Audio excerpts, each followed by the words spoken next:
Son of బతల Bazar కొడుకుని నేను.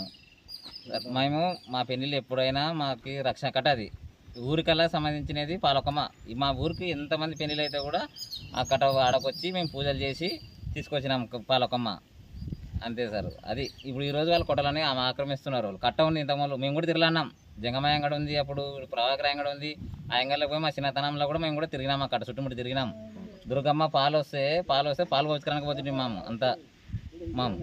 కాబట్టి ఇప్పుడు ఆ రోజు లింగన్న సర్పంచ్ ఉండి మనోరెడ్డి ఆయనలో వాళ్ళు మళ్ళీ బెదిరించి కొంతమందికి మా వాళ్ళకే డబ్బులు ఇచ్చి వాళ్ళు కట్ట కట్టుకున్నారు. ఇప్పుడు అది సెటర్ వేసినారు సార్. అంతే. ఇప్పుడు అది ఊర్లో అందరూ ఉంది అన్నారు. సరే వాళ్ళు ఆక్రమించుకున్నారు. ఆక్రమించుకుంటే కూడా మేము ఓకే ఏమనుకుంటలేం. కాకపోతే ఇప్పుడు ఈరోజు చెట్టు తొలగించాలని చూస్తున్నారు. ఊర్లో అంత పెద్ద చెట్టు మనం ఒక 75 సంవత్సరాల వయసు ఆ చెట్టుకి. అలాంటి చెట్టు మళ్ళీ మనం పుట్టాలంటే మనం పెంచాలంటే అంత చెట్టు పెంచగలుగుతామా? పెంచలేము కదా సార్.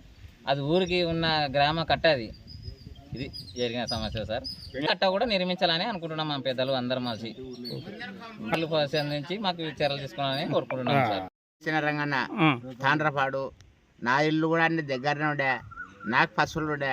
అదల్లా దాని రౌండ్స్ తిరిగినట్టే నా పసులు.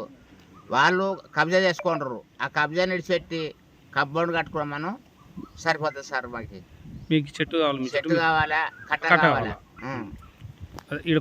కూర్చుంటుంటే దుర్గమ్మ పాలు అమ్ముతుండే. అందరూ అమ్ముతుండ్రు. ఏలం బట్టలు వేస్తుండ్రి.